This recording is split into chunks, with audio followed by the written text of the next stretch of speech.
Fitzy, Six Nations almost finished. There's one more game after a suspension or a postponement for a French game. On the weekend, though, they started to show once again that they're a real threat. We play them round one, first game of a Rugby World Cup in 2023. This is a special group of players. Is this something we should relish already? Yeah, I think the French players have shown they've got a number of young players that have really come through. They're really shining. I think they've probably got the best player in the world at the moment, Dupont at 9. Quite outstanding, and the pressure that he creates is just a little gem. And they're big, they're young, and the thing with the French, they're actually fit, which is something they haven't always been, in terms of the Bastros and those sort of players. But in saying that, now the Welsh have turned up also, and this is a very good game of rugby union. And just at the end, they took their eye off the ball, and I can remember watching with 3 minutes to go, the commentators said, if anyone can come back and win this game, it's the French team.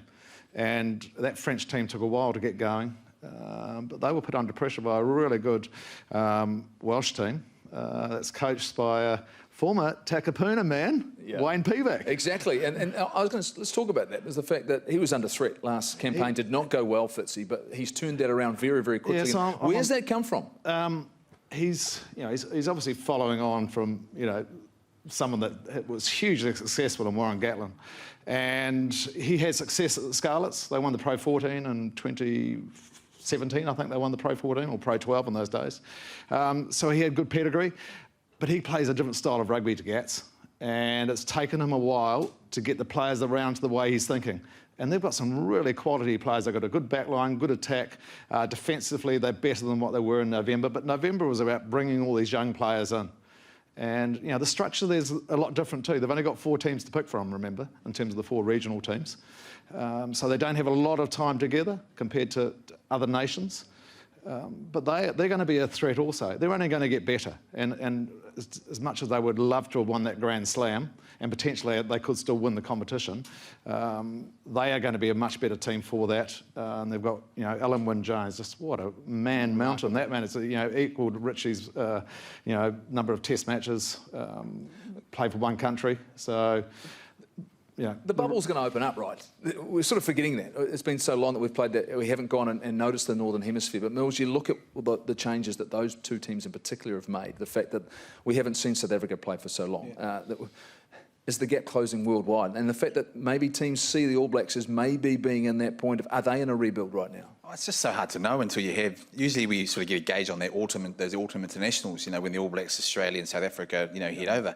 I guess what the positive of COVID, what that's brought about is that perhaps just gone in and just focused on their own sort of, their own game, their own sort of clubs, making sure they get, they're absolutely right, because there is nothing else. So when you focus in like that without thinking too much about what's coming from the Southern Hemisphere, that just brings you all together. And perhaps that might have been they've been a benefactor of that. One thing we haven't really spoken about, although is the COVID factor. COVID has been just wreaked havoc amongst club rugby up there, and then the international game, no crowds. The difference that has made in terms of the performances of the French at home, the Welsh at home, the English at Twickenham, all those, in terms of the Aviva Stadium, and then up at Murrayfield, that makes in 6 nations, because this is hugely tribal, and the crowds have an influence, and we haven't had crowds. Kirsty's got a couple of questions from the crowd. We've got a knowledgeable crowd here at Takapuna tonight. What have you got for us, Kirsty? We do indeed. I've managed to snag a few minutes with the chairman of the club. Rob, thank you so much for joining us. Have you got a question for these guys? And I must remind you, there's some presents or there's some treats for the best questions, so no pressure. Yeah, I've just got a quick question for JK.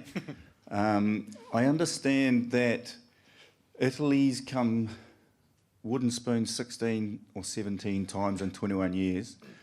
When's the right time to introduce promotion relegation? Was that for me? Yeah, no. For you, JK. From the guy. I actually avoided the wooden spoon one year. I actually beat Wales, and Steve Hansen was the coach. Sort of went downhill after that, but anyway. Yeah, look, I think promotion relegation should be right across every tournament. The trouble is with Italy is they get 65 million euros a year. They're part of the contract. But I think Romania and Georgia are doing great work, and there should be promotion relegation. You prove that.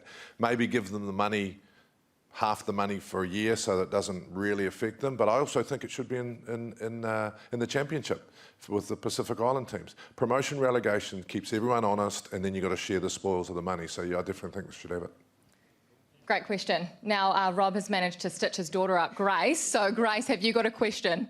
Yeah, I do for Sean. So England has come second to last in the Six Nations twice under Eddie Jones. So when is this time to leave? When is it time? He's in year 5, and he's under real pressure. The problem we have now is in terms of the cycles, where coaches get away with losses because they say they're preparing for 2023 now, and they were convincingly beaten by a very, very good Irish team. And you read the papers in Europe, they're calling for his head. But he's also done some really good stuff. What's changed? What's changed from a Rugby World Cup where they were finalists? The same group of players, right? No, there's a number of players that have changed. But ultimately, it's hard work. In terms of what Eddie is demanding, he is demanding a lot out of his players.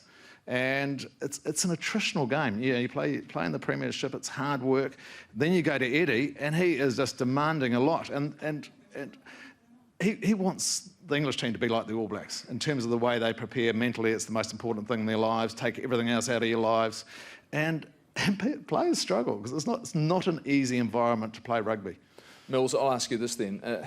If he was to be asked to move on, there'll be plenty of people lining up though, right? I mean, this is Eddie Jones we're talking about here. If you're trying to get a quick fix, if you're a team that's struggling for form, Italy, but he probably wouldn't go there. But we've seen the success he's had in the past. Here's a guy who can significantly change the path of any side he goes to. Eddie Jones can. Yeah. Oh, absolutely. And he's been in this position before. That's what's so great about the man, But at what stage do you say to the players, you're right, it's a totally different ball game over there. You can't be like the All Blacks and the style that they actually play. So, because of his experience, he's probably got something, right up his sleeve. The problem the issue that he does have is that we're unsure about that next cycle. So he can't go to the board and say, this is it. The only thing you can really go to the board is to be patient with me in terms of, this is where the game's going and we've got to work them hard and do this and do that and hope that they keep it on for another 5 years. Yeah. Well, we do anyway. Hey? Look, I know Eddie well. He's one of the most intense rugby people you'll ever meet. I think public criticism is that he only has 3 years. He comes in and makes complete change, gets the best out of the players, and then players get a little bit sick of him. But I think there's a couple of things in his favour. I don't think they can afford to get rid of him. They're just $100 million loss. Secondly, I know he'll try and get better. If the leadership group is strong enough and they go to him and say, we're not having enough fun or we need to do things differently, I think he'll have the ability to change. I think they'll keep him and he'll get through the next World Cup. And they have got quality players. I agree with JK. They cannot afford, the RFU can't afford to get rid of him at the moment. But he has got quality players. I can assure you, they have quality players in England at the moment and they have numbers. They have a huge amount of numbers. I go back to the COVID factor. Yep. That has had a huge effect on rugby in the UK. And you shouldn't underestimate, too, the performances of Scotland through the course of the competition as well. Been very, very competitive, play really, really good rugby, whether that's the opportunity for them to grow as well. I mean, I think things are getting really interesting in the Northern Hemisphere.